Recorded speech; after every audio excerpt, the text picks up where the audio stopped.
Our guest today is Kenny Greenwood, otherwise known as Big K Mack. Okay. How you doing, man? Doing all right, Jeremiah. What's up? It's really good to see you, man. Always. I haven't seen you in quite a while. Well, what has it been, a year? Or Yeah. a little bit over? Yeah, since it's been we about hung out. Yep. But before that, it was years. Yeah, for sure. Yeah. For sure. You got me drinking coffee this morning, man. Yeah, we got to have it, you know. I'm going to get all jittery. Well, I mean, it is early, Yeah. but that's what I'm saying. It is early, so that's the only thing I ask. Make sure you have me a cup of coffee, and you got that. Yes, sir.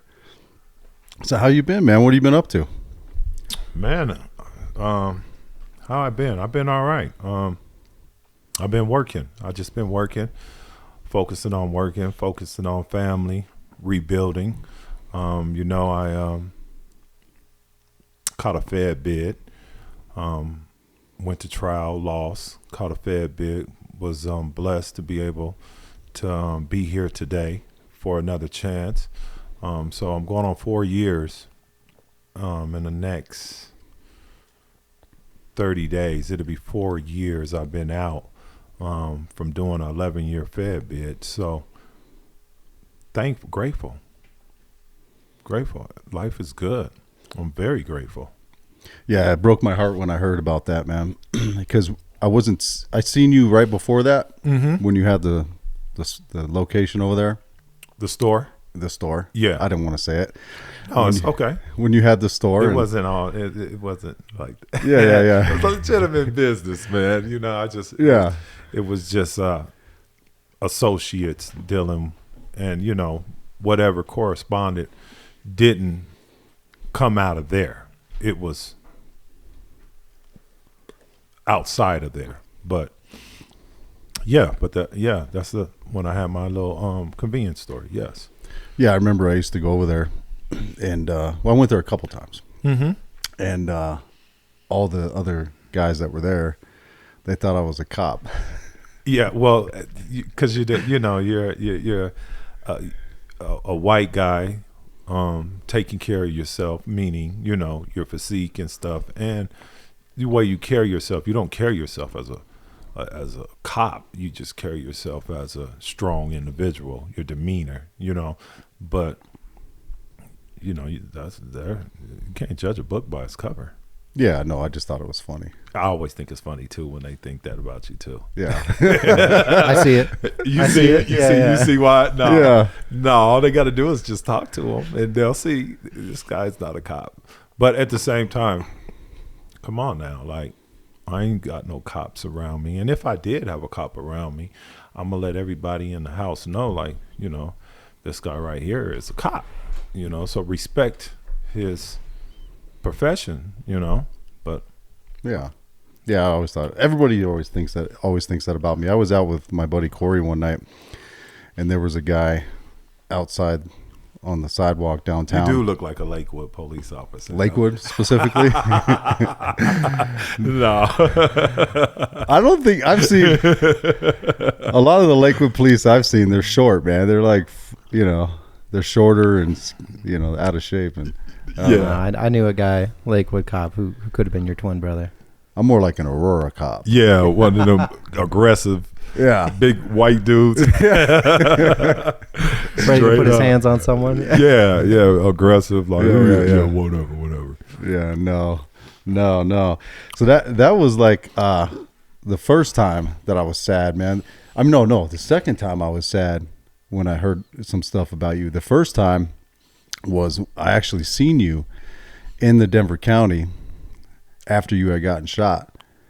Remember in building? What building was that? What's the high? Building 8 I was in Building 8. Building 8, yeah. I was an ABC side or DEF side, whatever. I think I was in DE. I was on the west side. What side is that? DEF. You was probably in D. Well, no, you was ABC or DEF, but we was in high security over there. Yeah. And over there in Building 8. And you had just gotten shot in high security. Well, you didn't get shot in high security. No, but listen to what you're saying. Yeah. I had just got shot, caught a case. Yeah.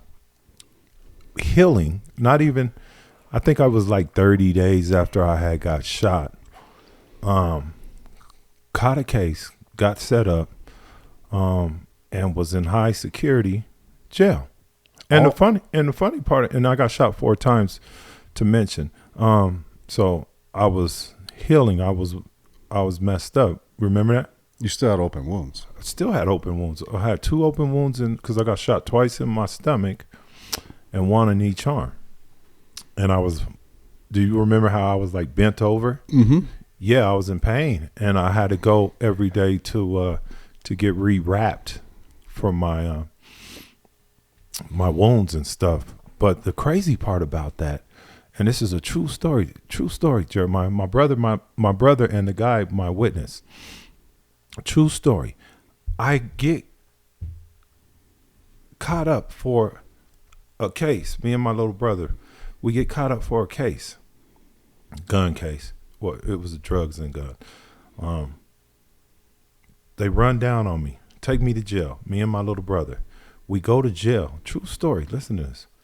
We go to jail. When we go to jail, we're in the tank down there. You know how it is when you're about to get processed. The very first step. Boom. We're in the tank down there. The same guy who shot me, gets caught for shooting me, and he's going to jail. So we meet in the tank. He spots us, and we're in the tank. And my little brother goes, and my little brother's like, this is that nigga right here. And who's that? Little K Mack? Yeah. Little K Mack's wild, man. That's my little brother. Oh, I know. Yeah, that's my little brother. He ain't that wild. He's no, he's a good-hearted guy. He's just he can be a little wild. Yeah, he's that well, he's Macado. He's a rapper. That's what he goes by, Macado. I only met him a couple times. Really? Yeah. Yeah, he's all on the internet and stuff. I'm very proud of him for what he's accomplished with the entertaining rapping and stuff. He's a well-figured rapper here in the Denver community, so I'm proud of him. But yeah, we run into the guy who shot us, and because he got shot too. One went through me and shot him, and we run into the guy who shot us, and he says, no, I can't go in there. And we like, what you mean you can't go in there? Because you shot us, and we ain't write no statement. Nobody, it was other witnesses that told on you, and we ain't wrote no. We don't know who shot us. We ain't tell on you. And anyway, make a long story short, we go to jail. Whatever. He ends up getting out because, of course, they come down. They come and see me while I'm in there for another case. And they like, hey, this guy shot you. You're here for one case. We can make that go away. We can get that to go away if you tell us what happened on this. And I'm like, hey, this is the deal. I can't speak up on a grown, innocent person. I don't know that man, and I ain't see that man shoot me, so it wasn't him. Boom, he gets out. So that's when you see me. So it was just a chainy, that was crazy to me, to be going to jail for something unrelated and run into the person who shot me. And for them to basically say, hey, put me in PC because I can't be around him. But just like you said, we're in high security in the county jail at that time. We're in the Thunderdome. That's what they called it. We're in the mix. And I'm still in the mix at that time. So, yeah, it was crazy over there. At that time, I had already spent about 9 years of my life locked up between juvenile in California and adult in Colorado. And I was in there, I don't know if it was like 2 months maybe. And it was it seemed like that 2 months was a lot more challenging for me there than it was all the other time I had put together, because that unit was so depressing. You had, while I was in there, I don't know if you heard about it, there was a kid that killed himself on my side. It was always something, Yeah. And then another dude got beat to that I knew, what kind of, met in there. Mm-hmm. He got beat within an inch of his life. I mean, there was blood everywhere. There was every day coming back from court, there were people coming back with 30, 50 Yes. life. Yeah. And you're just like, and they had us in there because we were parole violators. Mm-hmm. So anybody who was a parole violator going to prison, plus all of those high crimes people in Denver.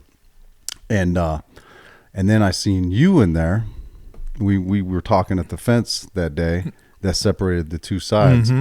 You pulled up your shirt and showed me. I mean, it was leaking. It was still leaking fluids.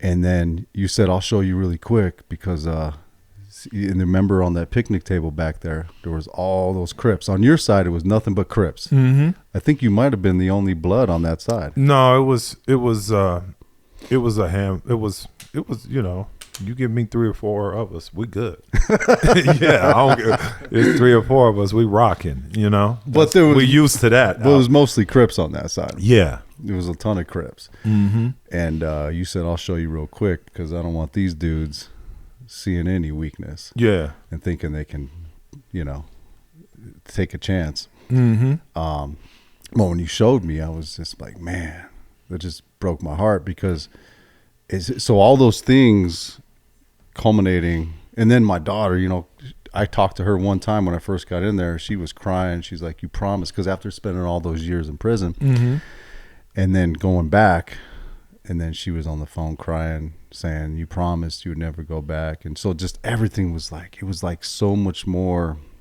intense. And on you too. Yeah. In that 2-year period than it ever was for all those years. Yeah. Even with all the other nonsense that happened.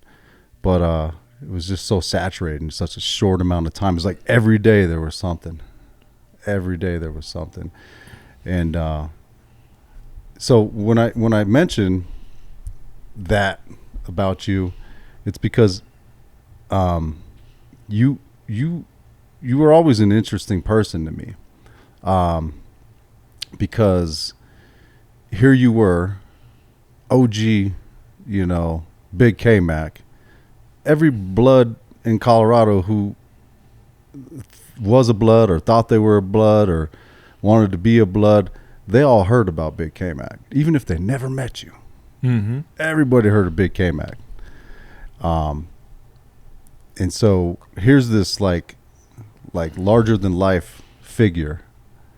And when I came to meet you and become friends with you in prison, Sterling. We was in Sterling. Yep. I got to know a person that was it's like you are that and you are capable of that, being Big K Mack, but you're also Kenny Greenwood. Straight up. You're also a father. Straight up. You're also a good person. A friend. You're respectful. Straight up. You're kind. You're like all these things. I felt like people like impressions they had of you as Big K Mack, this scary, vicious person. Sure, you were capable of that, but in a second you would stop that if you were in front of somebody who was good. If somebody, if you came across somebody who was not trying to do you harm, you would turn that off, I feel like, and recognize other good people in life. Because you're attracted to good people, I feel like. I appreciate that. And,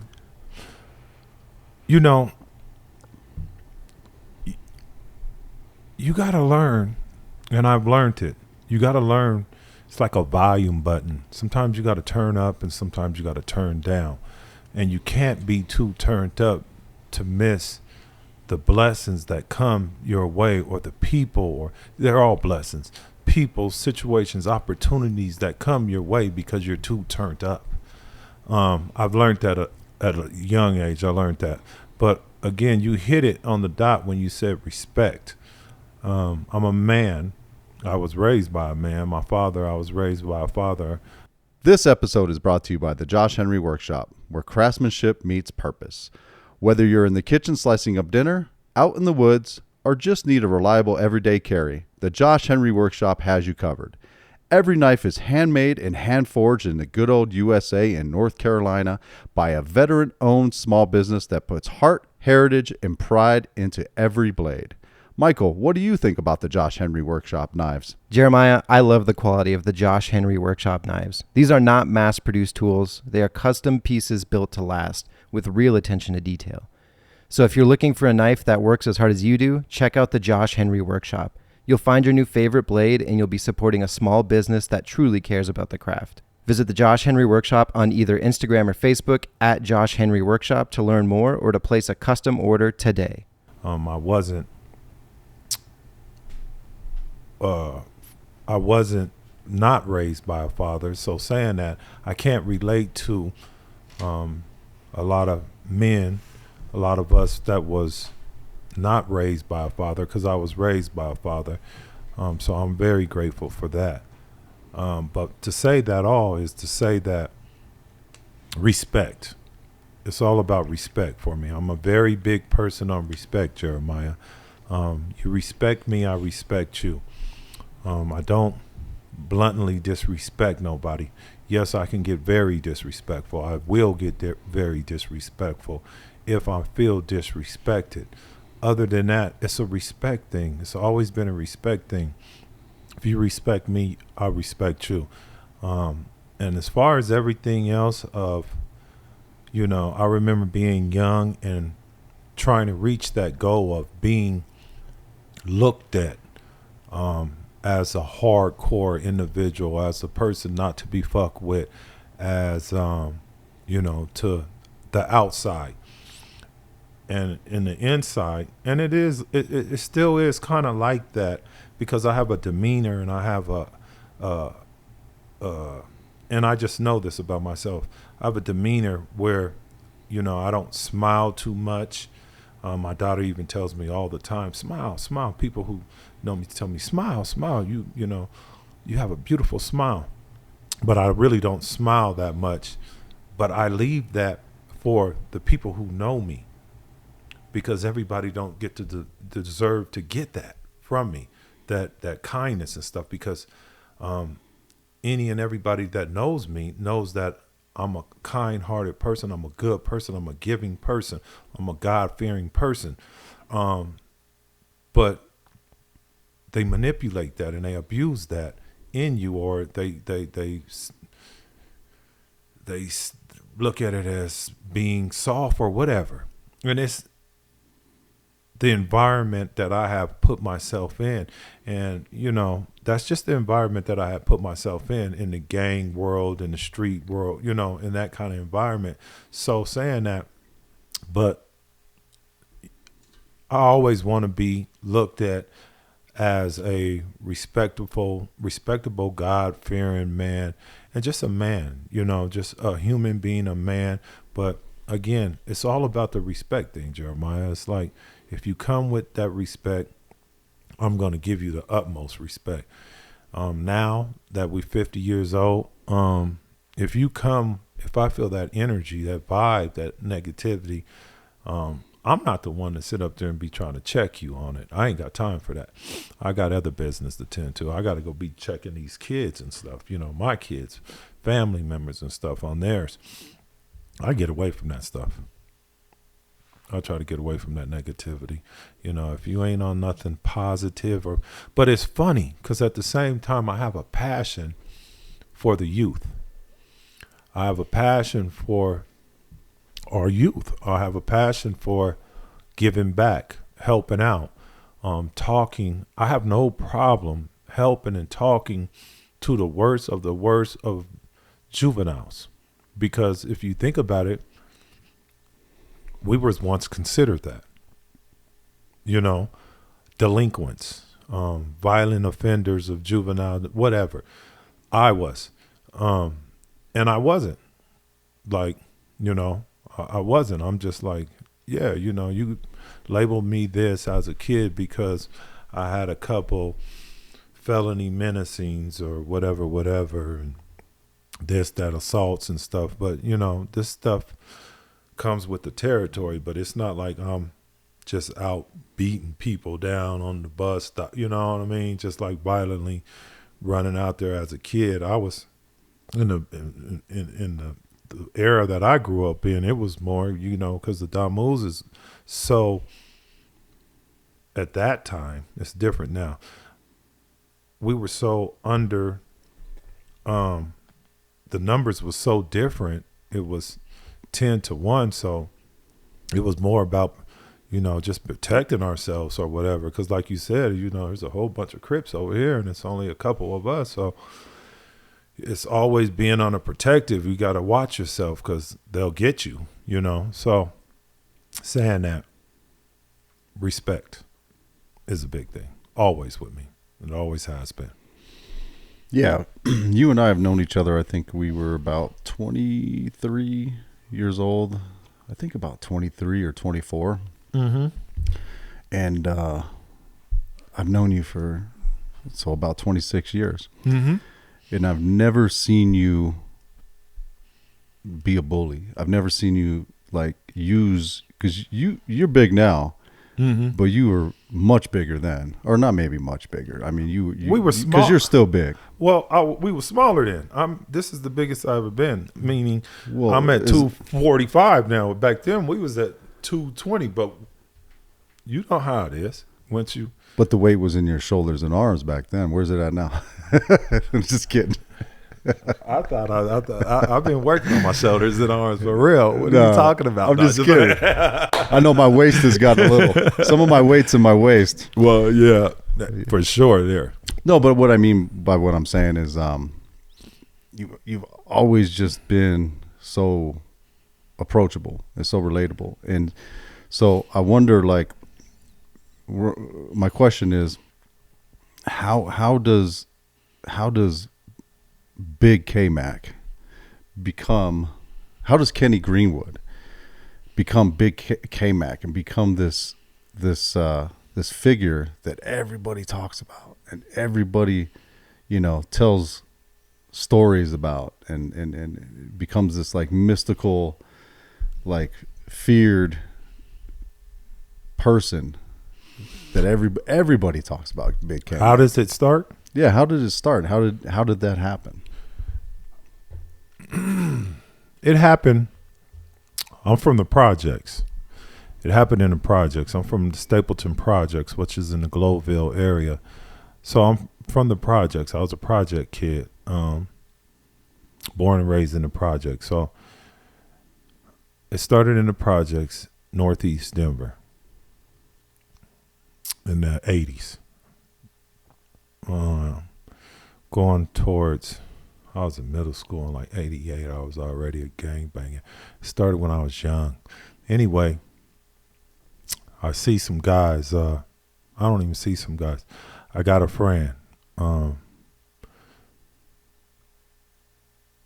Well, to be honest with you, there's a family. And my family was close families with them. Their relatives came out there. They moved out there to the projects. Well, they always lived out there just as long as us. But their relatives, which was boys, came out there to visit. Me and the younger one, me and Dink, we start hanging out, rolling. That's my guy, Dink. We start hanging out. Kids. He's younger than me. So Dink had to be about, no exaggeration, he had to be about 9, 10. I'm probably about 11, 12, or I'm about 9, 10. He's young. And he's telling me, he's like, yeah, I'm a blood. I'm like, yeah, okay, whatever that is. Because at that time, I was into sports. I was a center kid, always at the recreation center. I was wrestling. I was playing football, playing basketball, of course, winning championships and everything. Representing for the center, we always won championships. I always won championships. I've always been a champion in any sport I play. Take note. Yeah, but no, representing for this projects, and he tells me this, so I'm like, okay, whatever. So me and him hangs out. So he's like, yeah, my cousins and them is coming out here. Whoa. I said, okay, whatever. Not even paying no attention of it. Next thing I know, boom, I get a knock on my grandma's door. And I got 4 or 5 other dudes. Nah, they was about 6, 7 of them, all with bikes and stuff. Like, hey, come hang out with us. This is my peoples. I'm like, all right, the fellas. You know what I mean? What's up, y'all? They're like, hey, we bloods. Whoa. I'm like, okay, let's hang out. Boom, at this time, we just hanging out. They got bikes. This is when I meet my partner, Lil Mack. This is when I meet Ty Bud, Corey. Who else was there? Me, Lil Mack, Ty Bud, Corey. And I think it was Shag then. Shag was with, I remember Shag because he was real dark. And he was from the east side, but it was Shag, my partner. Our partner. And anyway, they like, yeah, we bloods. We'll do whoa. So, and then we hung out for a day. Yeah, boom, next day. Hang out some more. That's the introduction.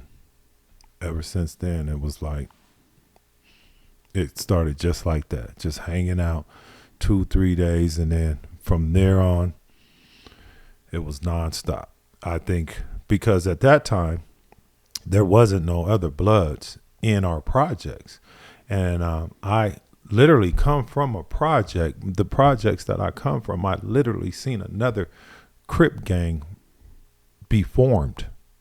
All my friends around me, which was our community, which was our neighborhood, the projects, which was the thing, because we were tightly knitted, our project. So we moved together. As far as what I mean by that was when other projects, when other people from different neighborhoods came to our neighborhood, we stuck together. We took care of each other. We looked out for each other. We all stuck together. So, but I seen another gang, the opposite gang, come up, and all my people that I grew up with from day one, everybody formed into went to another gang than what I was introduced to. So now it's like I'm an insider, but I'm an outsider. I'm different than everybody, than what everybody around me is. And I chose that, and I liked it that. I got a thrill off of that. Like, yeah, everybody's that, but I'm this, you know? And I think that's just the leadership. That's that Leo in me, you know? I think that's that. Cause like I said, even in the sports, I learned that I was always a leader. That was one of my gifts. So it's never no problem for me, for everybody to stand over here and do this, or everybody to move this kind of way, and not being rebellious or anything, but just stand on this. And if I got to stand on this island alone, I'm going to stand on this island alone, and I'm going to build something off of this island, you know, because, you know, as a leader, you got to lead by example. So I never had a problem with leading by example, you know, when it comes to growing up then and dealing with younger dudes or whatever. I always was one that wasn't shy to put in some work or go head in first, you know, like if I'm not going to do it, like I tell the younger youth now, and like I used to even tell them then when I was affiliated, active in the streets, I ain't going to tell you to go do nothing. And that was the difference. I'm not going to go tell you to do something that I wouldn't do. Matter of fact, let me show you something. I'm going to show you how to get down. And that's how I always was when it came to the gangs and the streets. I'll show you. You know, if you can't pick up, then you too slow. You need to. But this is how it's done, because this is how I was taught, hands on. So, but that's how it all started, right there, in those projects. And then from those projects got tore down. So again, it's saying that to keep everybody up to tune, our projects end up getting tore down. So from there, again, I had a father figure. So from there, my mom grew up, both of them, my mom and dad are both actually from the projects, but my mom stayed in the projects. My dad already had moved out to the west side. At that point, he was not even the west side, he was in the north side at that time. Because we lived across the street. We lived off of, was that Federal? Yeah, we lived off of Federal, all through Federal. My dad used to always live up and down Federal. But we lived on Federal across the street from the Mile High Stadium. He used to manage property. And he had some property over there across the street from Mile High Stadium. So I always been able to go from there to there to there to there. And then my mom started moving different places. So basically what I'm saying is I never held myself back from being in one area. Everywhere I went to go to moms and dads and wherever in the metro area, in Denver, wherever, always represented and let it be known I'm a blood. And from there, I met a lot of individuals. Now I'm the, on the west side or on the north side at that time. First of all, I remember I went to Lake Middle School, and my very first day I went there with my sisters. I moved with my dad, and I went to Lake Middle School. This is years after. I went to Lake Middle School. I moved with my dad, went to Lake Middle School. Very first day I go up in there. My dad is kind of old school, so he took me down there to Montgomery Awards downtown to get some shoes. He's going to be listening. He was cheap ass. Took me down there and got me some Chuck Taylors. You know what I mean? He's like, I get some shoes for you. I'm like, all right, give me the Chucks. Boom. Give me the Chucks. What you? School clothes, man. Give me some Dickies. Oh, that's all you want? Yeah. You ain't said nothing. I'm in the era where Dickies is golden. So I'm like, yeah, just go get me all colored Dickies and stuff. Boom. So I go to school with my Chucks on, with my Dickies, with my red strings. All the Mexican guys in there, which now these days, if I say their names and stuff, like these is some heavy hitters now, you know what I mean? But I went to school with all these guys, and they looked at me, and a lot of them laughed, like, this guy come up in here with Chuck Taylors, and like, what kind of look is that? Like, and by the end of the year, everybody was wearing Chuck Taylors and red flags and banged out and follow it up, get with the program, just crazy. But yeah, I always had that. That's how it started though, Jeremiah. That's how it started. I always went everywhere. Everywhere I went in the Denver metro area, I was not secluded to one area. Never. Never secluded to. That's why when people ask me, what do I represent Denver. It don't matter where, east side, west side, north side, Park Hill, Montbello, Aurora, Lakewood, whatever, Colorado Springs, whatever. I'm from the city. I'm from Denver. I'm a city dude. I'm not from no outskirts. I'm from the inner city of Denver. And and I get it a lot, especially moving in my profession and being out of town. I meet so many people that say, yo, we didn't know Denver had black people out there.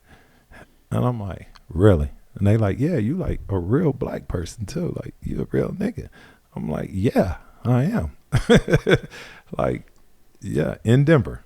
But they be so amazed, like, oh, Denver? Like, they got black people out there? I'm like, yeah, we got black people out there.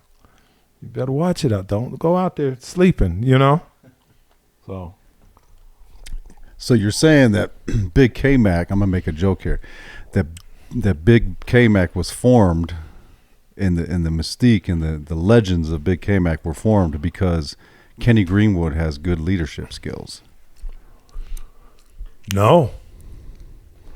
I'm going to say that Big K Mack was formed because Big K Mack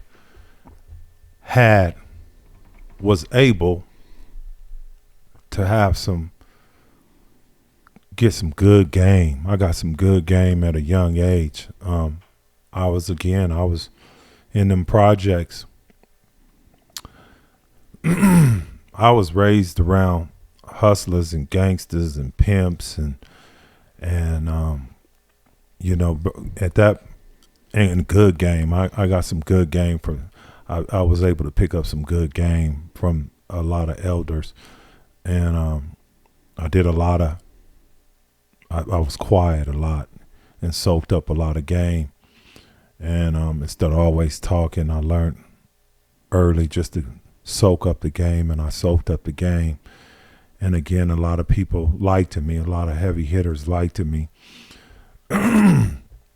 But Big K Mack was formed by getting good game. I always want to give the good game, and I always tell people these are not my rules that I'm telling you of the game. These are the game's rules, and we can't change the game, the rules of the game. And I think that's what's a lot is going on now.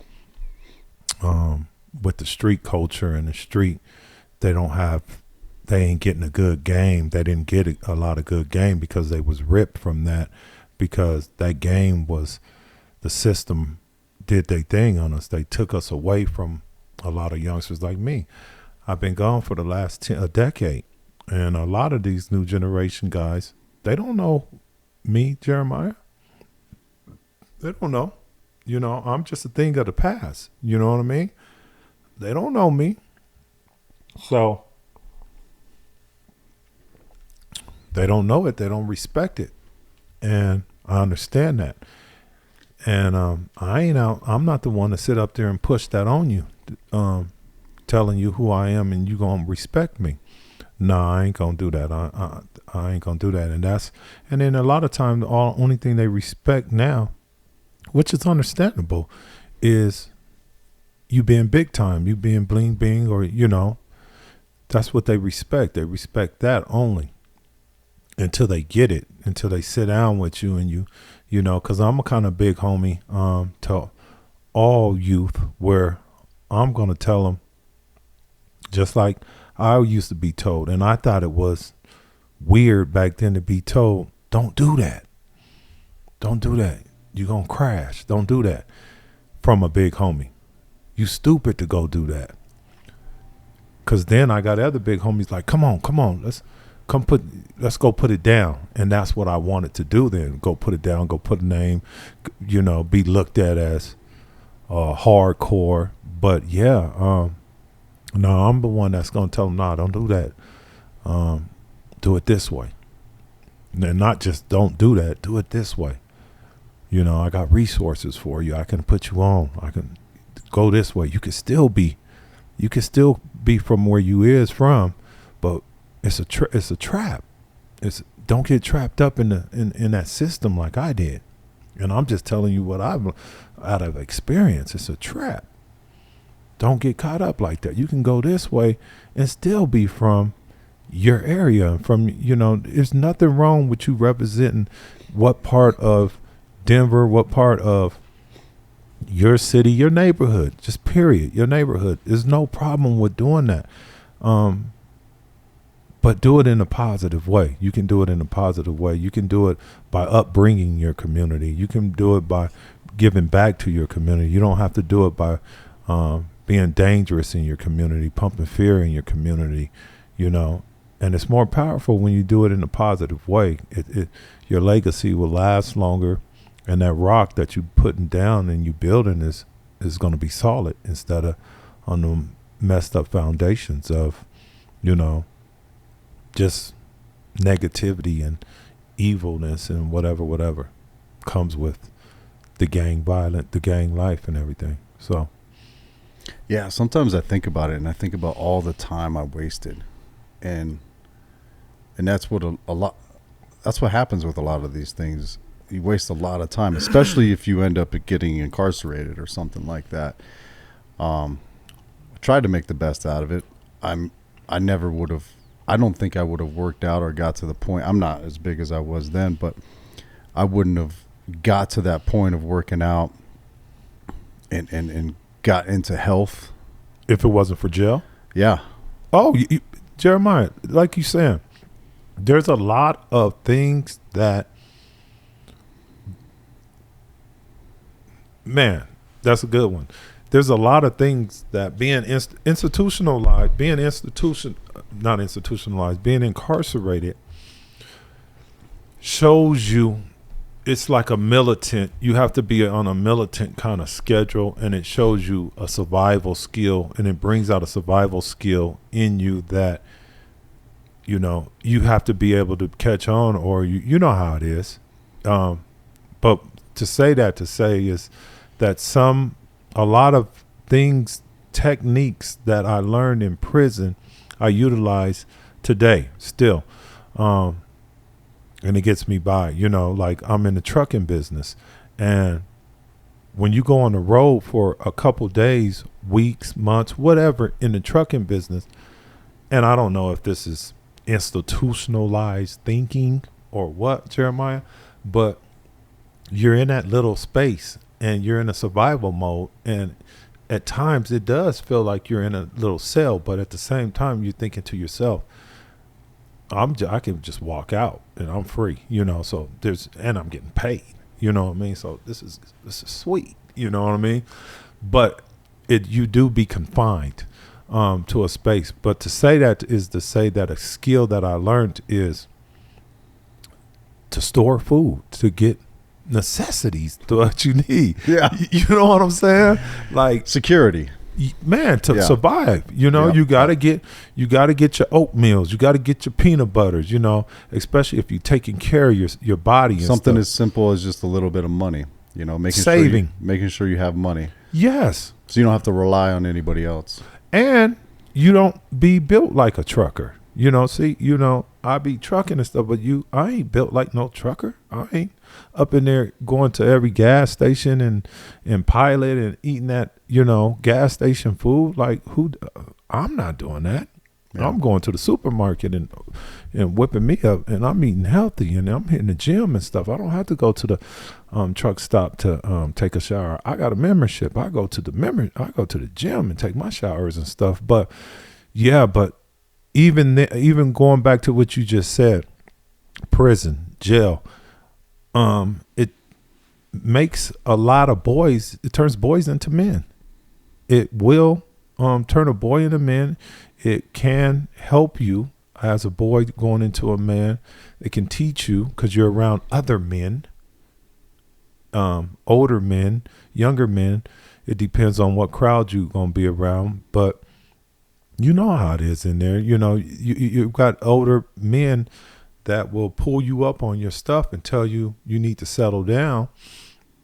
And depending on what religion or whatever you are, and if you're Muslim, if you're Christian or whatever, and you practicing your religion, you know, your brothers, when you fellowship with your brothers or whatever, they're going to call you on your business. You know, if you're wilding out or tighten up, because, you know, still serpent still, you know. So again, a lot of, like you said, to relate to that, a lot of us grew up and was raised by other men in the system and looked up to other men that we saw or met in the system because we seen how the way they move, and it taught us as young men how to move. Like, so everything is bad about going to jail, but again, you don't let the time do you do the time, and you take advantage of that time while you're in jail. You educate yourself, you get spiritually grounded, you better yourself. Get physically stronger. Mentally stronger, all that, you know. So, and that's the kind of thing that, well, we were always on, you know. Because there's different paths to go on in there. Very much. Yeah, you see a lot of dudes messing with, going the whole drugs. Yeah, drugs. Or just, having a fun time in there, doing other things. In homosexual activity, drugs, homosexual activity, or just being rebellious. That, being in segregation all the time. Yes. Which that happened quite a bit with me, but. We all went through that. Wasn't my fault. Well, that's your story. I believe you, though. Yeah, I believe you. I'm because I know how the system is tricky. Well, I was doing a few things, but the COs in there, they're always crooked too. So. Yeah, that's what I'm saying. Well, Yeah. we understand. I understand So it's that. 50-50. They kind of railroaded me, and I spent a lot of time in AdSeg because of that. But and I was involved in some stuff too. But they made sure they put the nail in the coffin too by lying and doing what they do. But yeah. How long have you ever spent in AdSeg? Yeah, at one time straight. The longest? Yeah, 6 months. I spent 9 months in there in federal. I got caught up in. They kited me. They told on me.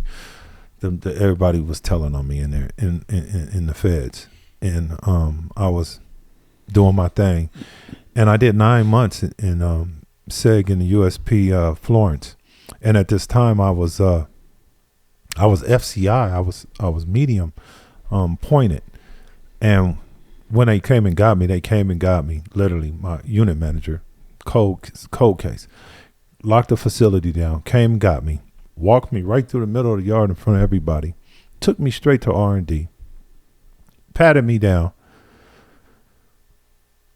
cuffed me up, put me in a car. My unit manager, a little lady, literally cuffed me up, put me in the car, drove me right over there to the USP.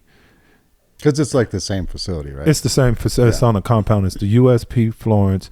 It's the what is it? USP, and then what's the other one over there? Where El Chapo and everybody's The at. Supermax, the underground one. Yeah. What's it called again? I think it's Florence Supermax. It's called. Well, anyway, Yeah. it's the USP, it's the Supermax, and it's the FCI, and it's the camp. So they take me straight to the FCI, straight over there, sit me down over there. I sit in there for 9 months under investigation. 9 months. Boom. I beat it. I beat it. And then they ship me. After that, they don't let me back on the yard. They call me to go back on the yard. And then they say, oh, no, the unit manager don't want you back on the yard. I pack my stuff up in the hole. Been in there 9 months. And they said, no, you ain't going. You got stopped. You're getting transferred. Okay, I'm getting transferred. Fine. Boom. I still got 17 points. I'm still FCI. Boom. She put a management variable on me. Boom. Sends me to USP Pollock.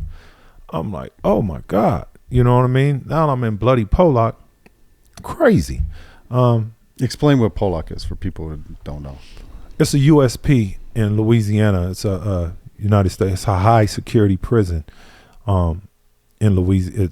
That one's in Louisiana. I would have loved to have been able to stay right there in Florence at that USP where they had me in the hole at. But no, they sent me to USP Pollock. We call it bloody Pollock. Google it up. And that's what they do. People that are listening, the federal prisoners, when you're a federal prisoner, you're not confined to one state. They move you anywhere in the U.S. They have federal prisons. At any time they want to. Yeah. I've heard of them moving guys around. Like they just stay in a van and go to holding cells, and like people they want to mess with. All day long. They just move them around the country. All for months. Yeah. Yeah. And just come and get you in the middle of the night and shoot you to Texas or shoot you to California or shoot you to Louisiana. Literally, you're up and gone in an instant. But I want to go back to the segregation for a moment. Yes, let's do that. Because as tough as you think prisoners are, there's a lot of tough dudes. But there's also a lot of weak guys, too, in there. Guys that try to commit suicide, that stay high all the time because they can't handle it, or just stay in their cells all the time because they don't want to deal with other people or they're scared of other people. In segregation, you would see the weakness and the strengths come out. You'd see, like when I was in there, there'd be guys just crying in there, screaming, saying... It's the mental health. It's hard. It is hard. It is hard. But I'd be talking to the vets, like to some of them, saying, it's good, man. Just calm down. Do some push-ups. No doubt. Just do something. Do some body squats. Do something just to get your mind off of that and make yourself feel better. No, it's the mental health. And you know it, and you see it. And we seen the weakest We seen the hardest of the hard crack and do things that we wouldn't even expect for them to do behind those doors. Oh yeah, I've seen a lot of dudes do a lot of crazy. I don't mean crazy stuff as in violent, dangerous stuff. I mean just odd things. Get weird. Yeah. Mm-hmm. Just weird stuff, man. I would see. I don't even want to say half of this stuff, but yeah, I see get it. You see Yeah, it. yeah. But why wouldn't you say? Why wouldn't you say half of the stuff? Because people need to know that. They need to know what's really, and we wouldn't say it because it's uncomfortable, but it's the truth, and people need to know what's really going on back there because them people are forgotten in there, and I don't believe in that. I don't believe in not looking out for your family, your loved ones, people in jail who goes to jail. I don't believe in abandoning them. Well, so a lot of attempted. Are we allowed to say the S word? Are we allowed to? Because I already said it. Sewer Sure, say what you want. on YouTube. Yeah, I think they just take your money, Oh, we don't make money. and we don't make money, so You're quiet over They there. can't What take you? any- What? they What? can't take You anything bored? from us. Are you bored? no. I love it. Because I'm you've been listening. quiet over there. You're telling good stories over here. We're in the zone right now. Listen, I don't talk as much as this guy. I'm generally Yeah, quieter he does. than him. Oh. Michael's good. Okay. What do you think, Michael? I got a good vibe from Mike. Mike is laid back. Oh, he's the greatest. Is he? I'm so lucky to have this podcast. He looks like a rock star. He is a rock star. Is he really? He plays the drums in a band, in a rock No band. way. Yeah. I'm Good digging. call. Good call. You see how I am? I can. Uh-huh. I picked feel up it on out. that. Yeah, Yeah, I'm you a can. viber. Yeah. dude. It's all in the hair. Out of the way you got your hair up in that little bun and shit. Yeah. I don't know if that's a rock star haircut. I mean, it is when it's down. Yeah. When Yeah. it's up. And your no, head but banging. I can't keep it down. It's in my face all the time. It's terrible. When you play concerts and play the drums, is your hair down? Just Always. whipping around? Yeah. It's got to be down every time. But I pointed that out. That was a good Good read. Yeah. All right. You know people. Yeah. Yeah, I picked up on that. Yeah. Yeah. So what are your thoughts, Michael? You have any questions for K Mack? Well, even on that, because he's shying away from that. Jeremiah's shying away from that. No. I'll say. Well, so here's the thing, right? Can I say it? What? Or is it better for me to say it, or is it for you to say it? Easier. Go ahead. What are we talking about? Like people incarcerated and suicidal and stuff like that.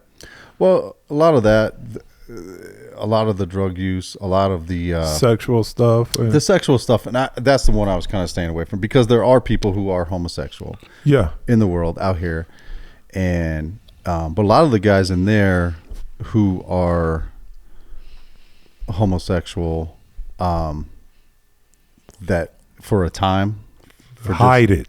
Is that what you want to? Like well, that? it's weird to see how they go in there and they do all that, and then they come back out here and they say that they're not that, and they hate on the gay community. Meanwhile, they got a wife and kids, and I don't like that. and the wives don't even know about it. I would see guys that would that were well known for these things, and wives and kids visiting them in the visiting room, and you're just looking over there like, wow, you don't even know what your husband's in here doing. And some of that, and then there was dudes, very rare, there was some vicious guys that were raping dudes, but that wasn't that often. That was rare. I mean, I think Marvin Gaye is a good example of that. I mean, that guy was, but he was he was almost like a serial killer type mentality dude. I think he said he had killed a bunch of people, and he was trying to have a legacy of being a serial killer before he died. He started putting some information out like that.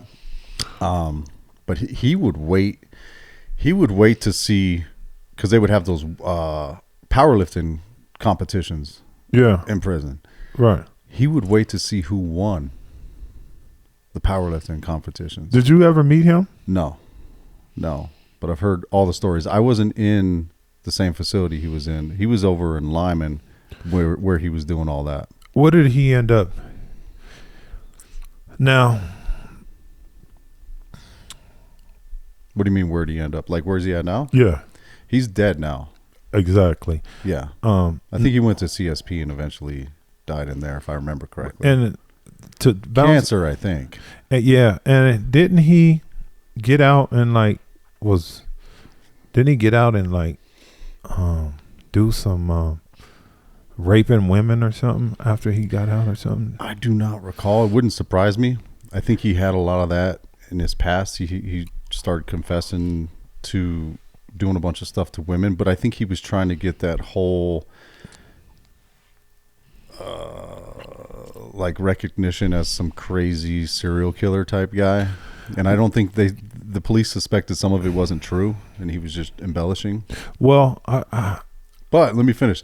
Mm-hmm. That guy would wait to see who won the powerlifting competitions and then would sexually assault that dude. Like he wanted the strongest guy. He wanted the baddest, biggest, strongest guy so that he could express how dominant he was even more than that. Isn't that nuts? It is nuts. And to go off of what the couple things that you said about that, first of all, well, that's nuts, but that is. And we seen that up in there. We seen a lot of that. We hear the stories about all that. You see all that. And then the funny part about what you just said is that I remember being locked up in Burlington. I was in Benton County. And I was in there with the big homie from California, Big Shady. I was up in there, Shady Grady. I was up in there with him. And anyway, he ran with a crew of old schools. And but one of his crew members of the old schools, these is OGs, he was involved in homosexual activity. And I told the big homie, I'm like, why do you be around him? And he said, I be around him because I'm cool with him. Besides all that, he's a good dude, but I don't get involved in all that. But don't look past that and don't play him like that. You know what I mean? Like he's soft or anything, because this dude is for real, like he'll really hurt you. Just, because, me being a young gang member and stuff, and I live by different codes. I live by a code. I have to go by a code. I have morals in that gang where we don't involve ourselves with homosexual activity. Now, there is cases where guys do that, you know what I mean, who was part of your gang or whatever. But on my shift, we don't do that. I'm not allowing that. We don't do that. We just don't do that on my shift, on my watch. So I had a problem with that. And I was pressing that issue. And he told me, just because this guy is involved in that kind of activity doesn't make him not a killer or whatever. And he was explaining to me, in California, that's normal. In California, that's normal. A lot of guys do that and is involved in that, and they're still, and that was kind of weird to me. That kind of threw me off, but that's the truth. That was true, because we know of that, but that's true. And no, he's right. I was in the juvenile in California. And the juvenile, to me, this is just my opinion, the juvenile in California reminded me a lot of the adult prison in Colorado. Because I think the culture from the adult prisons in California made that juvenile system that much more intense. And it was just very serious and very stressful and very dangerous, the juvenile system in California. Right. It was like a lot of young adults. I mean, I remember the guys, I say guys, that would come from CYA and that would go through the juvenile halls or some of the group homes or something like that. Mm-hmm. And because that's where I was mostly in juvenile halls and group homes and stuff. Mm-hmm. But you would see these guys who come from CYA, California Youth Authority. These dudes would roll in there weighing like 220, 230. Youngsters big, Sleeved out, tattoos on their necks, full, just, you're like, who let this adult in here with these? I'm 14, Yeah. and this guy's 17, and he's 225 yoked up. Dudes look like they're 30. Well, you I know? was like that in the system out here. I was, because I took care of myself, and I was, I spent a lot of juvenile time. So people used to look at me like that, like that's part of the big K Mack, like, you know what I mean? But you would see in the juvenile system out there, you would see a lot of, sorry, I didn't mean to interrupt. No, you're good. You're good. You would see that would happen sometimes with what we were talking about, the sexual assaults and stuff. Yeah. It was part of that culture. I wouldn't say it was a lot of them. It was maybe like 10% or something like that. But I was surprised to see that. So when I came out to Colorado, and I was still wild because I had came from the East Coast, then I moved to California. So I'm just getting, all of it. I'm just charged up. I'm just, all of it. I know all. I come out here, and so I go to jail out here, and I'm ready. I'm like, okay, I'm getting ready, Yeah. And I remember going to Montview was the first place I went to out here because I was still like 17 or 16, and it wasn't the same. It was a lot milder out here, Right. and I was like, oh, okay. I kind of was lit, and my guard wasn't as high coming out here. And nothing against Colorado. I'm not trying to say No. dudes in Colorado, they'll get down, but it was just you're right. The Californians, they roll back to what you were saying about the one guy. They just roll a little differently. Yeah. They roll a little differently, and then back to what you were saying about seeing guys, and I don't want to spend too much time on it, on the homosexual, them and the sex crimes they be committing, because again, I don't have a problem with that community. I have a problem with people that sneak or don't come out and Or prey on other people. and prey on and don't come out and have full families and stuff, like you said, and kids and stuff and wives, and raping or having sexual relationships with men and not informing our black women or white women period, of what they're doing, so they can have a choice. Mm-hmm. You have to give your partner a choice. You got to let them know what you're doing. Give them that choice, because you're high risk. Yeah. That's it. That's my only problem. Yeah, they got to know, like, hey, do I want to be in a relationship with this person? I mean, even if somebody was an alcoholic and they said, hey, you didn't tell them you were an alcoholic and you were sneaking drinking, or you were doing drugs or something, you're not telling your significant other. It's not being honest. Well, that's a big thing right now, and that's something that I'm learning. That's such a big thing right now in life, and choice. You have a choice, and that's all I expect, and from people who I deal with and who's around me, to be honest and give me that choice to deal with you or not deal with you, but be honest about what's going on, and don't make that choice for me. Give me the opportunity to make a choice. If you're involved in this, that, whatever, even in relationships, give me a choice. What do you want? I'm talking to a woman, a woman. If you're dealing with me, give me a choice. Let me know what it is, what I'm getting into with you, and let me make that choice if I'm going to deal with you or not. Don't hide it from me, or let me find out on my own or whatever. So choice, that's pretty big for me right now. What's going on with me in my life today? Choices. Yeah, I like that. If you're not If they're not being honest with you, they're limiting you. From making the choice. And I'm okay with standing by the choice that I make, whatever choice, because I've made a lot of choices in life that wasn't wrong, that wasn't right or whatever. But give me that opportunity to make that decision and be able to be a man and stand on whatever choice I choose. That's what it is. Yeah, it's even this podcast with us, Michael. I mean, Michael's never been to prison. Have you ever associated with anybody like me? Oh, yeah, sure, plenty of times. I mean, I went to high school in Denver. I mean, Yeah. What high school you go plenty of to? friends. It's called Mile High Academy. It's small. Okay. It's like Broadway and Yale.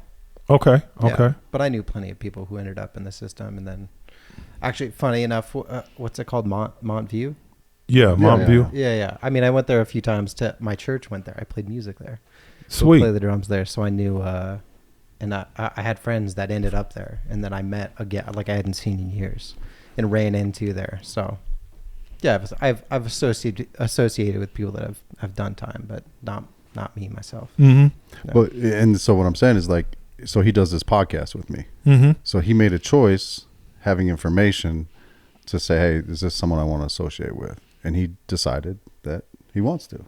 But having the information and being able to make that choice, back to what you're saying, with anything in life, whether it be acquaintances, starting a business together, Choice. being in a relationship, Yes. anything like that. Yeah, absolutely. But the past, to me, that means, I mean, I appreciate you telling me that, but I know you. I know Jeremiah today. Yeah. The past means nothing to me. Yeah. Yeah. You're proving to me who you are right now. Yeah. I'm either like a big time drug dealer or working very hard.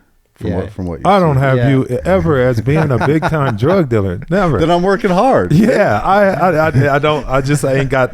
I never got that from you. I never got the big time drug dealer vibe from you. What I got from you was this hardcore white supremacist. No, I'm just playing. It's that bald head.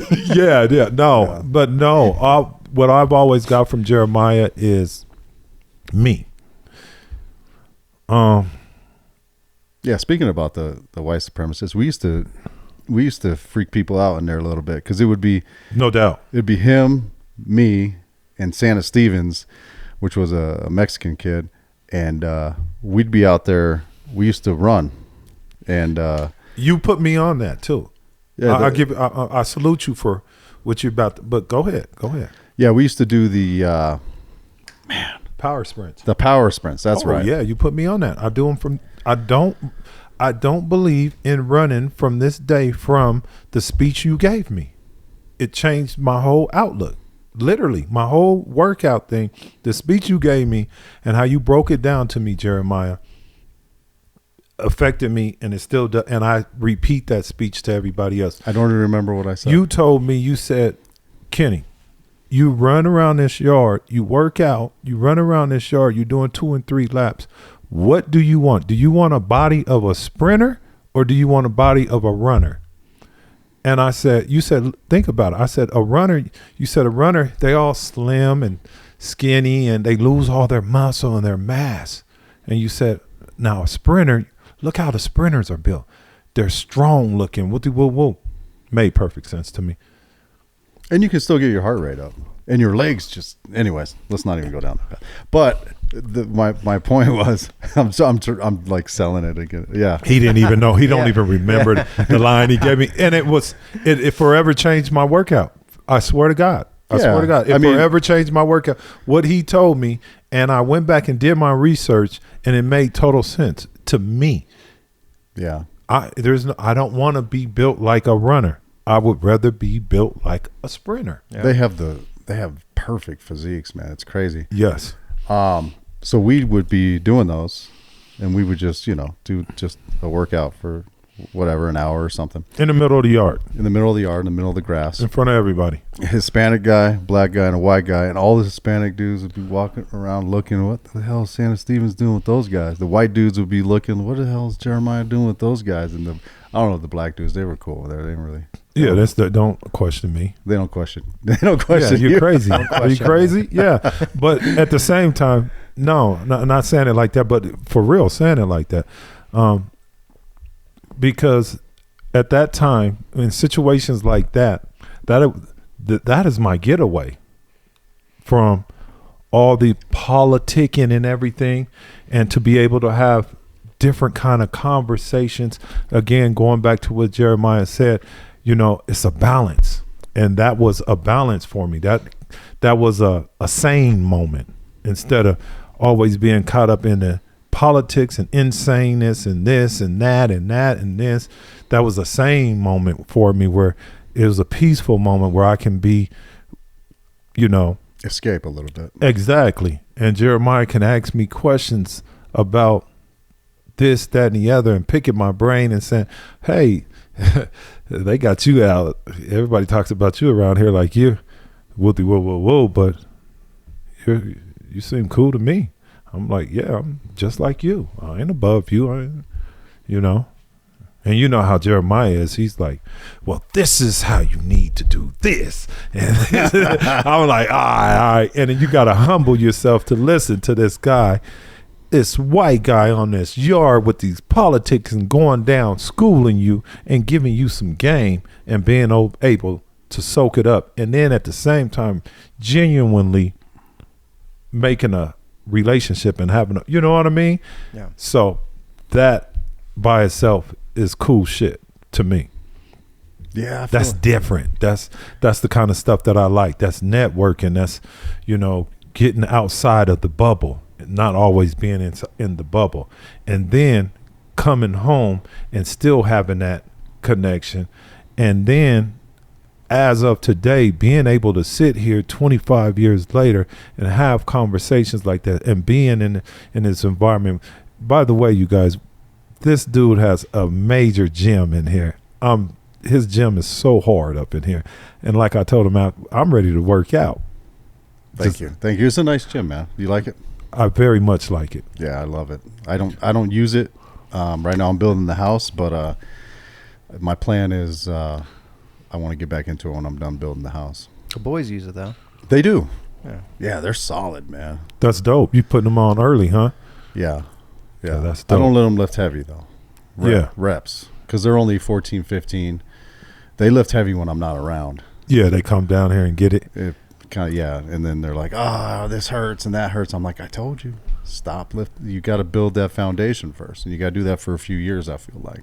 Yeah. And I'll have them do push-ups, pull-ups, dips, calisthenics, body squats. Yeah. And then we use the weight. Well, they do. They use the weights a lot. I don't let them lift heavy. Not here.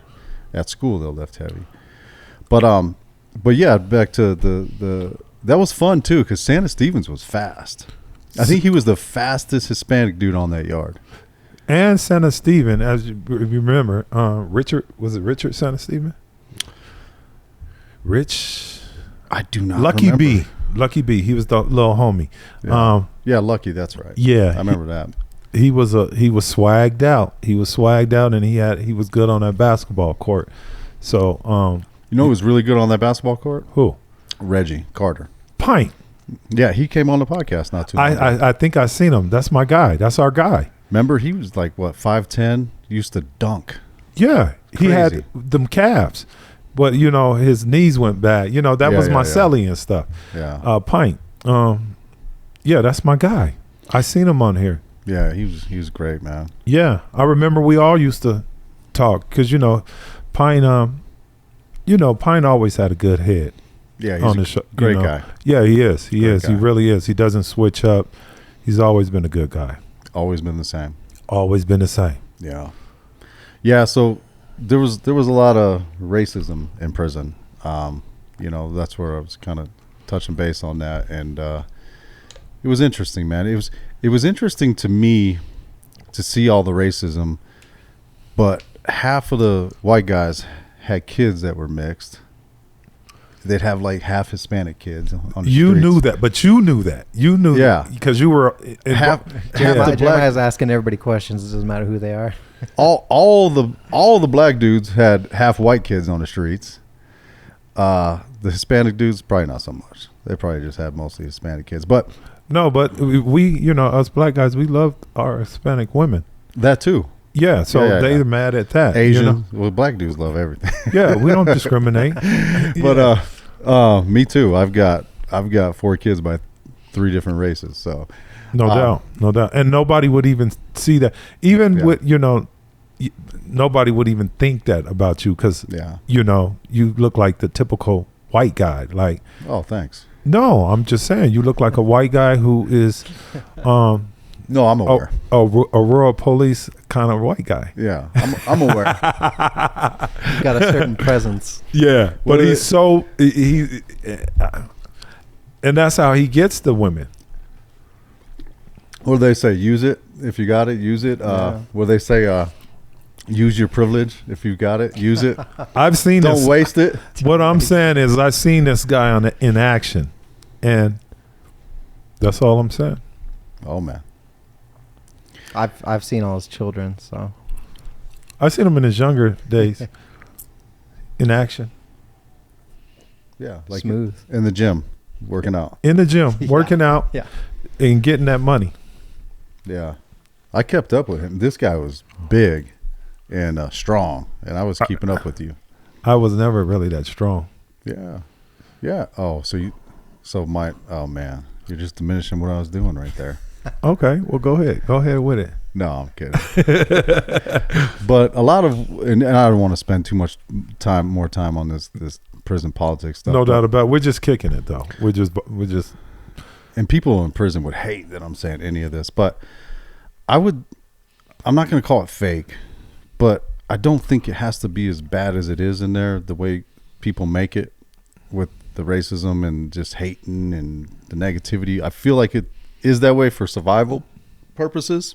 Yeah, that was going to be my question. How much do you think is it's actual racism and hate versus a defense mechanism? I think it's mostly Like a defense. I think it's mostly a defense mechanism. Because day one, those guys get out.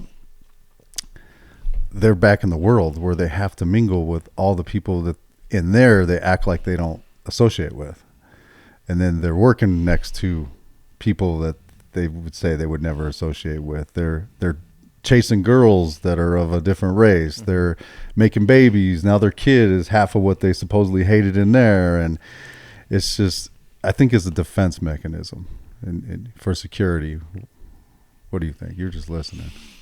Well, I still witness racism as of today. I think some people is just born in hate. Or taught it, yeah. Yeah, so yeah. I just think that some people just, I wasn't raised like that. So, yeah.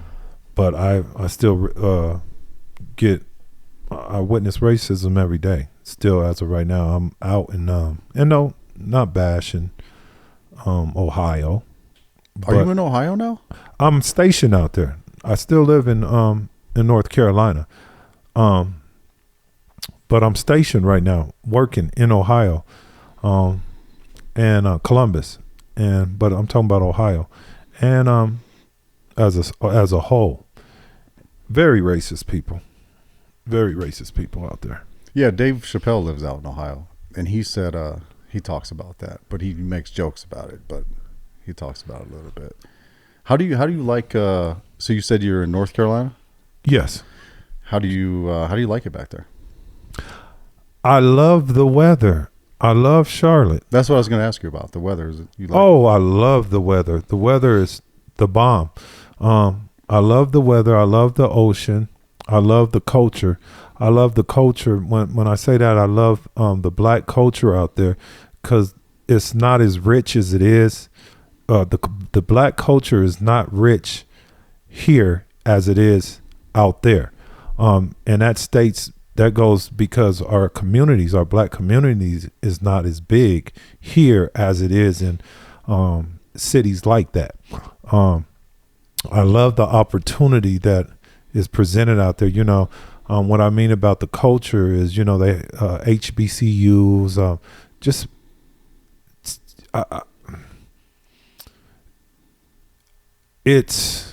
I love Carolina. I love Carolina. And there's some things I don't like about Carolina. But I love the weather. I love the culture. it's looking like I'm gonna have to leave Carolina here shortly. So, and I'm just going through that. I just got that news on my way here. It looks like I'll be transitioning up out of Carolina and moving somewhere else here shortly. Where I'll be moving, I don't know. I can move anywhere in the world, anywhere, in the United States. So I love that. I love being able to have options. I love being able to not being limited to only one place. I love the fact that I can get up at any time and go and relocate. I love that thrill. That's a thrill for me to go see different places. But Carolina overall, I love fishing. I'm a fisherman. I love fishing out there. Carolina is a beautiful place, man. Yeah, it's one of the few states I've never been to. Got a buddy that moved out there. In fact, that reminds me, I don't want to say anybody's name, but and I'll put it in the words of what my buddy said. He said, first I'll tell you what happened is recently, and you know him, or you know of him. I just don't want to put his family business out there, but his son thought he was getting a different kind of pill, got a fentanyl pill, and he's doing really bad. So he's in the hospital right now. So I'll put it as my buddy put it, the father of this son. He said, just tell everybody whatever faith they believe in to pray for his son and for his family. And so sad. And if you don't believe in God, then just whatever you can do to just pray for him. Wish him well. Yeah. Yeah, it's really sad, man. Again, I don't want to say any names because I don't want to put his family business out there, but very sad. The kid thought he was getting, I forget what he said, some type of pill, and then, well, hell, I could look at the text message. Well, I was just having this conversation with my daughter. I have a 16-year-old daughter. She's about to be 17. Shouts out to her. She's going to graduate this year. She just got pushed up, so she's graduating early. Shouts out to my baby. We was just having this conversation last night. I was telling her, like, being 16, she was telling me, I don't go out. I don't go to parties and stuff like my peers do. Like, and I'm like, that's good.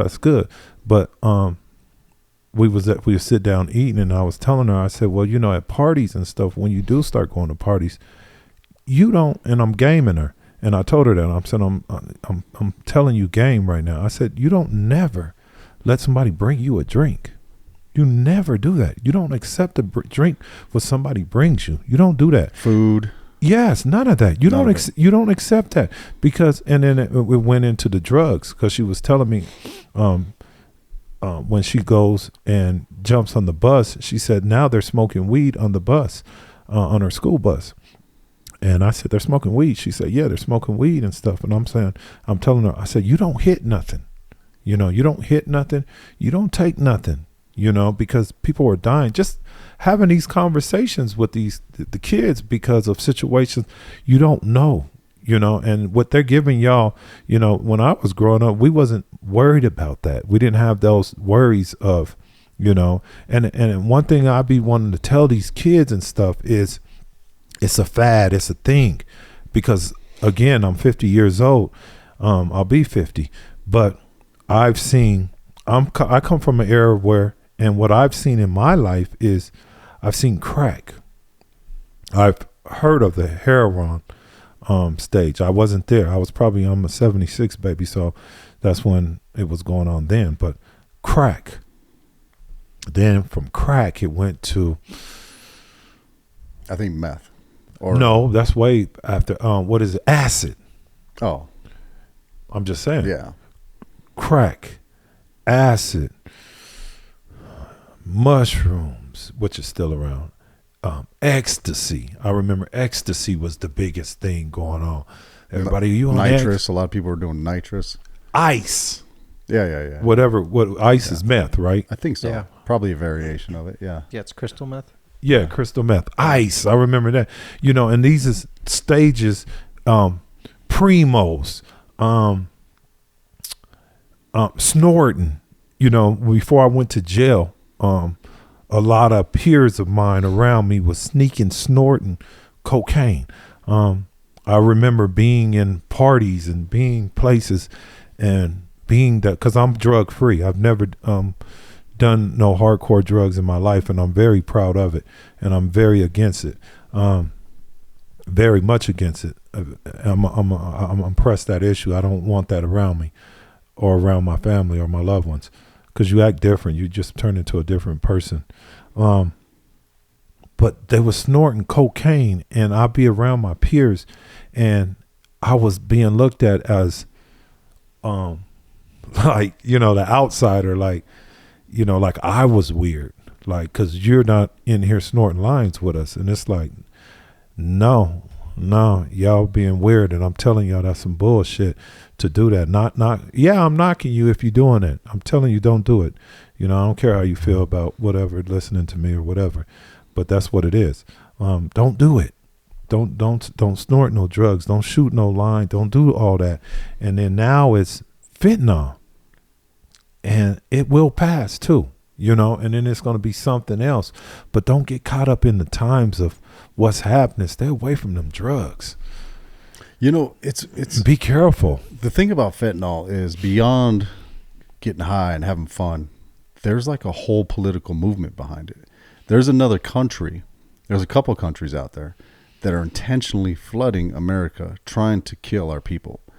I want people to think about that. It's not like it's someone whipping up a batch of mushrooms or growing some weed, or you go into a liquor store and you're buying some edibles, some Anheuser-Busch, you're drinking that, or you're drinking something that's made by Breckenridge Brewery, or your local town is weed store is selling. Yeah, these are your people selling you stuff, right?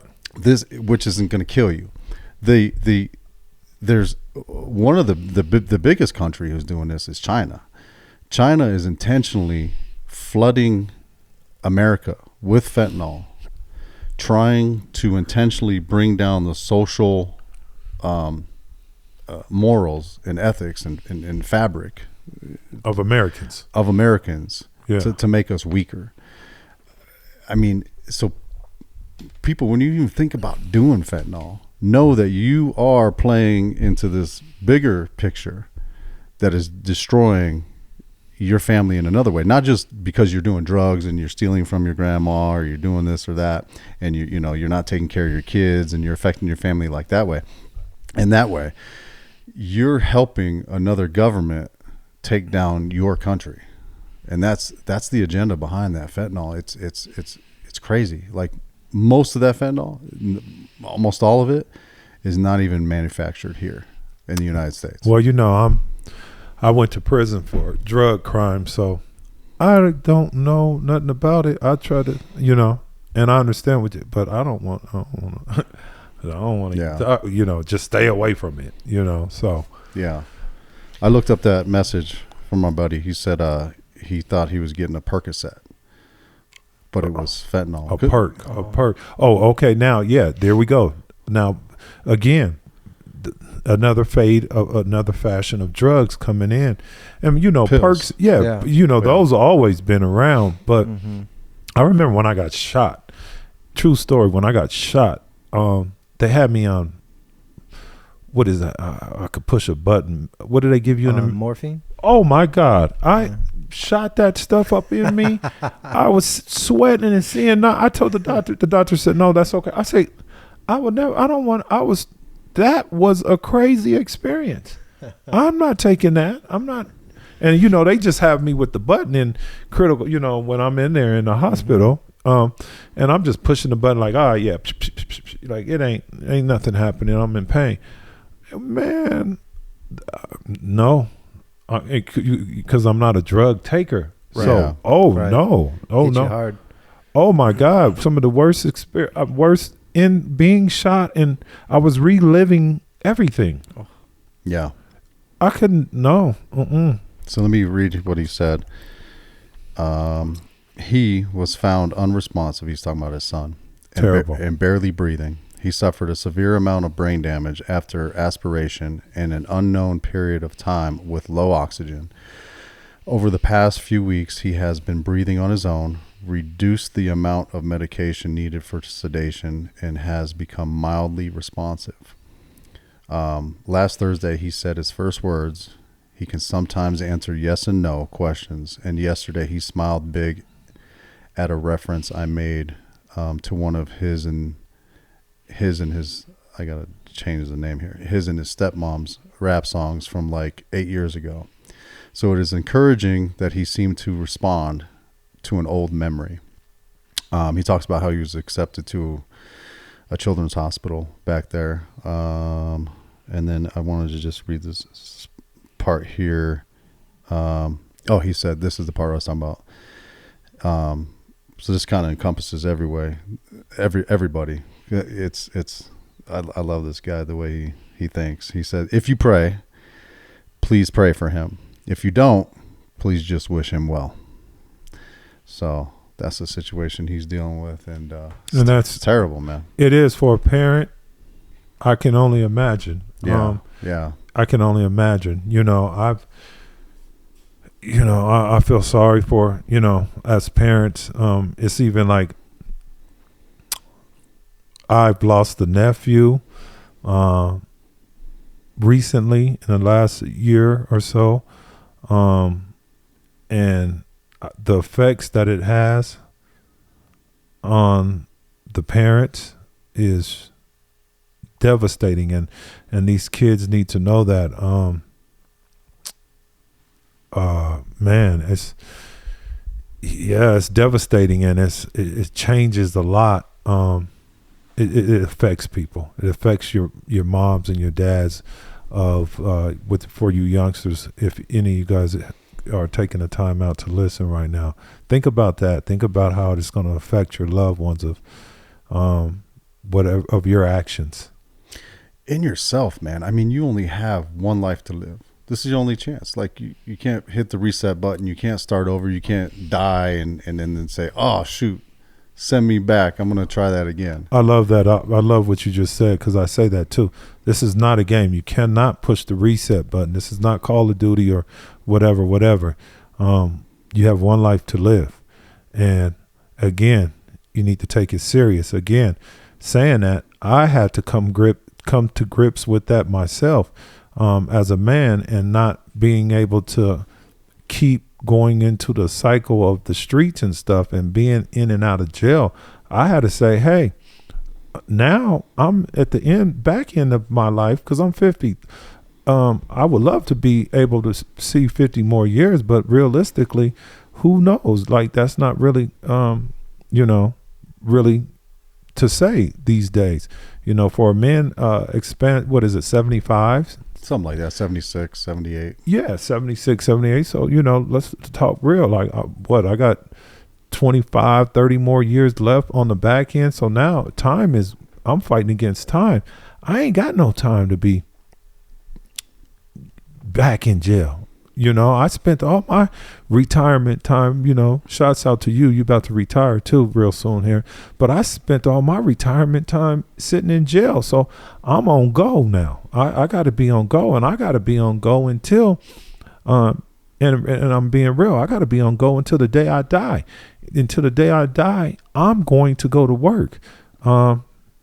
And what I mean by that, I don't mean no physical work. That means sitting here doing this or on the computer and telling people what to do or whatever.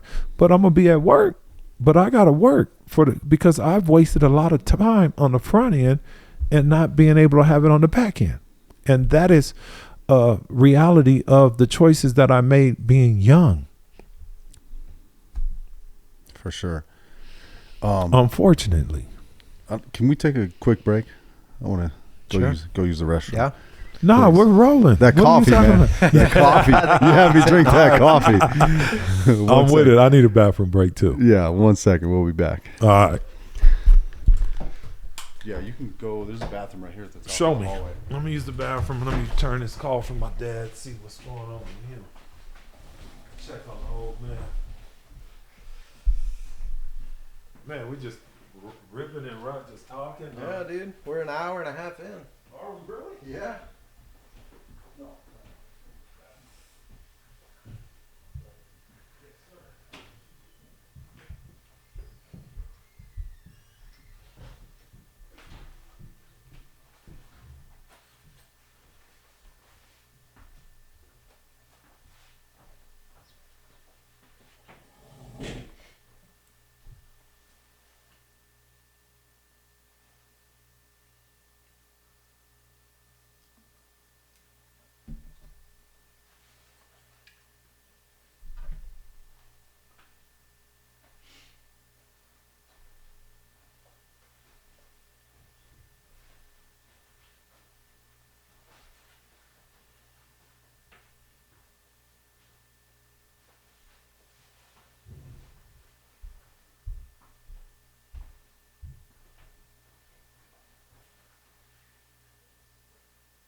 Wow, hour and a half in already, huh?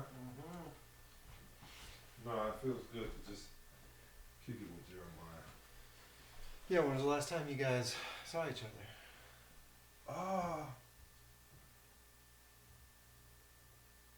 It's time to check in. Right. It's probably, I'll say a year, but it might have been in between. I'll say a year. This is the last time. Yeah, so it's been a minute. Yeah, just cause, and he hung out with me, and he's been trying to get me. What's up? What's up, Dad? What's going on with you? Well, I just called to see, man, if that guy ever called you guys. No, he never called, Dad. If he does, we're gonna call you. But I told you my mom's went out too. It should be on now. I ain't got a call from him. I'm gonna call and find out. But I'm over here doing this interview, and then I'm gonna call you as soon as I leave, cause I was up. I was gonna tell you about last night. I was up over there with D and Monica, and then we was playing cards. Okay. Yeah, but the guy and CJ was with me, so the guy never called us yet. Okay. But I'll give you a call. I'll give you a ring, and as soon as I leave here. All right. All right. Is this live? No, Oh. the little one is. This guy. That's a federal offense right there. I just. Is it really? Yeah. Why? Huh? Why? Zero association with that. Oh, yeah. Yeah. They consider that right there possession. Really? For me, yeah. Hmm. Yeah, that's a zero. I've been banned forever. Yeah. Well, this one, I think you're legit if that's carved out like that. No, I wouldn't. You wouldn't risk it. Yeah. Yeah, no, I ain't. Yeah. But yeah. as far as America, they stress that with me. Zero. Yeah. Yeah. Well, I mean, you can always go back and try to get stuff back eventually, Yeah. especially for like home defense. With Trump in office. Yeah. Yeah, he's with that kind of stuff. Yeah. Republicans in general are. Yeah, and that's what are we back on? Oh yeah. Yeah. That's how we do it. Okay, yeah. No, That's how Michael does it. He's good. yeah, that's cool. No, and that's what Carolina is. It's a very much Republican state. So it's very different out there. You see everybody running around with their guns, big guns, Yeah. right in front of everybody. Yeah.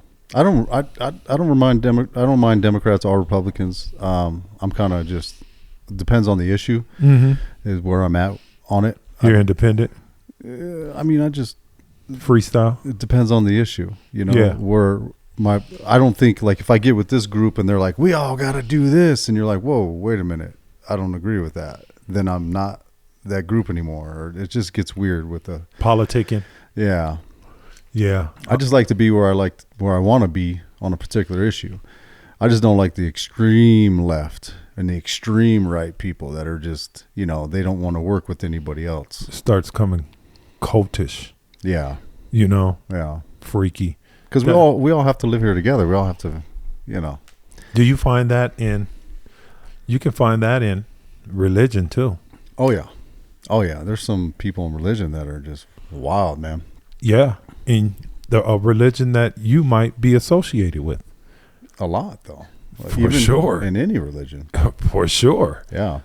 I mean, look at Jesus. He's in the Western societies, he's a white guy with like blue eyes, but that's not what he is. And then it just becomes this whole thing where this is our God and this is the way we portray him and this is what it is, and it changes things. And you know, Islam, for example, is a beautiful religion, but then you have these guys that are just wild who come from like extremists, uneducated like backgrounds. I feel like that makes them more like separatist, almost like the white KKK and the white extremists who they just get ignorant. They're like the same. Like, you know, it's just, it reminds me of almost like even some of the like South American type of groups like Fidel Castro and stuff like that. Like they're just out there, like these people that just, they take more of a negative, evil approach to things. to everything. Yeah. Yeah, that's what they, and that's crazy. I get it. I get it. You Donald Trump too. Donald Trump, I don't know what you think about Donald Trump, but Whoa. I see. Oh yeah. Go ahead, say what you got to say. Okay. There's just weird things he says. You know, he says, we need to cut down immigration from all these countries, and he'll name them. He has no problem naming them. And then he's like, we need more people from Norway. We need more people from Sweden. And you're like, wait, what did you just say? Oh, you like Donald Trump.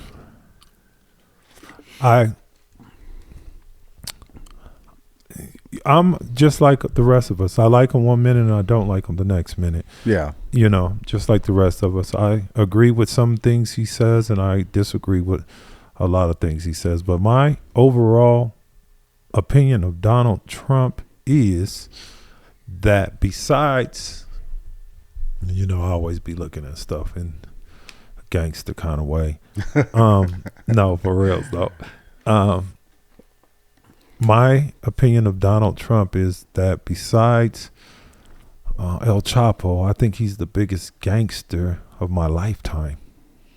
Is that good for a president of the United States to be? Apparently it is. The American people voted him in. Yeah, I had this conversation with my brother the other day, and I was like, you know, I really don't, you know, I feel a certain way about him, but I said, he's kind of the man. He is the man. I think it's kind of unfortunate that he's in charge of our country because he's all over the place and he's contradictory and whatever. But besides that, he's kind of the man. Like, if he wasn't our president, I'd be like, that dude, I dig him. But well, he used to be part of American culture. I mean, even in the rap culture, everybody used to rap about Trump. You know, making money like Trump. You know, being in the Trump as of right now at the Gucci store on top of the Trump, behind the Trump, or at the Trump Plaza. You know, it's a big thing when you talking about that Trump stuff to some people. I think he's the biggest gangster of our time. I think that the things that he says and the things that he does is very gangster. And that's what I like about him is that not because he's gangster.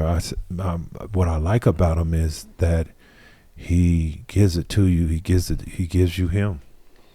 I just don't like that he lies a lot. He lies a lot.